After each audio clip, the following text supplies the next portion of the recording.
Ready,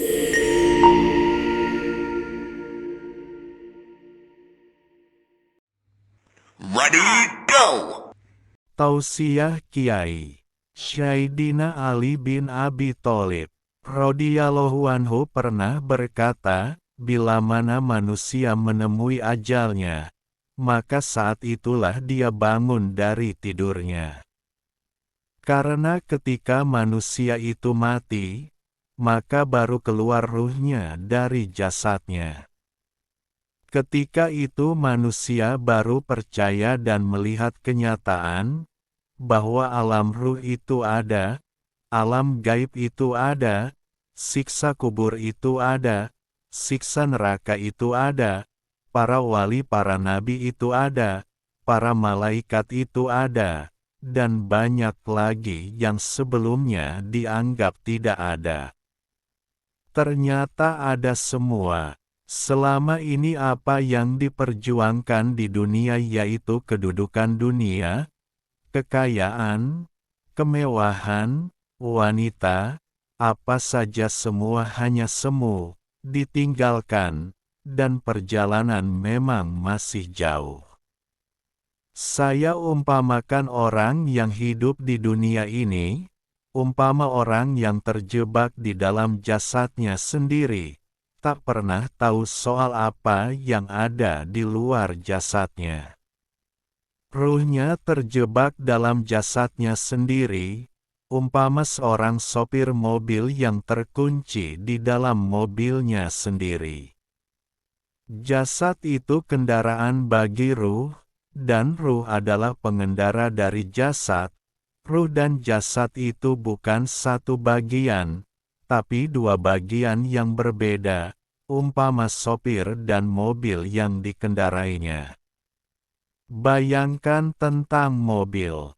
Sopir mobil itu bukan onderdil mobil, makanya ketika orang beli mobil tidak didapat sopir mobil di dalamnya. Jadi sopir mobil itu bukan bagian dari roda, spion, kursi, mesin. Sopir mobil itu bukan bagian dari mobil. Dia masuk ke mobil dan jadi sopir. Jadi sopir mobil itu keluar masuk mobil adalah hal yang biasa, wajar, karena sopir mobil bukan bagian dari mobil. Malah akan aneh dan celaka jika sopir mobil itu bisa masuk mobil dan tidak pernah bisa keluar dari mobil selama-lamanya. Sopir mobil yang terkunci di dalam mobilnya seumur hidup, maka dunianya akhirnya hanya di dalam mobilnya saja. Dia tak punya pengalaman hidup di luar mobil. Pengalamannya hanya di dalam mobil. Andai dia punya istri, maka istrinya tidak pernah lagi disentuhnya. Jika dia belum menikah maka dia tak akan pernah lagi menikah selama-lamanya. Apalagi punya anak, atau kenal berbagai macam janda, intinya orang itu tidak punya pengalaman hidup lagi. Dia hanya makan kursi dan ngerikiti besi di dalam mobil. Jika sudah habis, jasadnya kurus kering dan mati. Jadi tengkorak dan mengering di dalam mobil yang dia terkunci di dalamnya. Di atas ini sekedar perumpamaan. Ruh dan jasad itu umpama sopir mobil dan mobil yang disopirinya.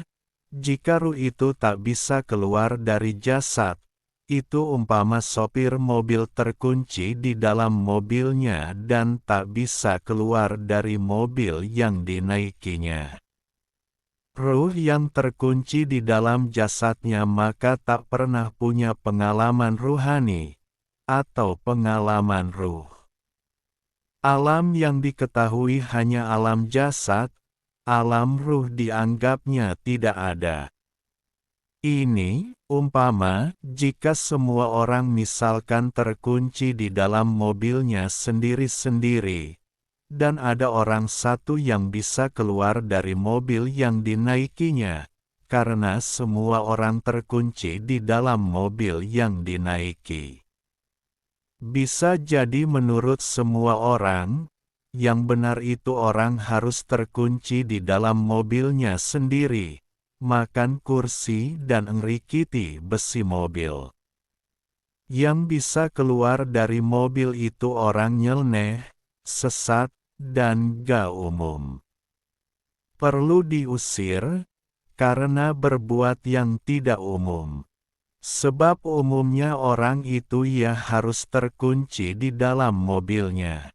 Nah itu sama dengan ketika semua orang terkurung di dalam ruhnya sendiri, dan umumnya semua orang ya terkunci di dalam ruhnya sendiri. Ketika ada orang kok keluar dari ruhnya sendiri maka itu sesat, karena keluar dari kewajaran semua orang. Makanya ketika dulu Rasulullah Shallallahu Alaihi Wasallam Isra Miraj, semua orang tidak percaya, semua murtad kecuali Abu Bakar Asy-Siddiq radhiyallahu anhu. Rasulullah Shallallahu Alaihi Wasallam itu suri tauladan kita, contoh yang seharusnya diikuti. Jadi seharusnya, ruh itu bisa keluar dari jasad, karena ruh itu bukan bagian dari badan, agar ruh punya pengalaman ruhani maka ruh seharusnya bisa keluar dari jasad, sebagaimana sopir mobil bisa punya pengalaman ruhani, seharusnya sopir mobil bisa keluar dari mobil yang dinaiki. Seperti sopir mobil itu, misal takut jika keluar dari mobilnya takut keserempet kontainer, ketabrak truk gandeng, atau digigit anjing, atau digigit nyamuk, takut kejeblos ke lubang, takut kecemplung sumur, tenggelam di laut, takut ditotol pitik, digigit kuda, takut kecantol janda, dan banyak lagi ketakutan-ketakutan yang dibayangkannya.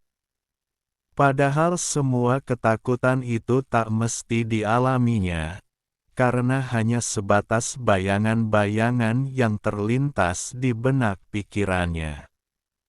Sebagaimana ruh yang keluar dari jasad itu banyak ketakutan yang ditakuti, padahal karena tidak keluar dari jasadnya, maka ruh tak kenal dan tak tahu bidadari, karena mereka semua adanya di alam ruhani, bukan alam jasad.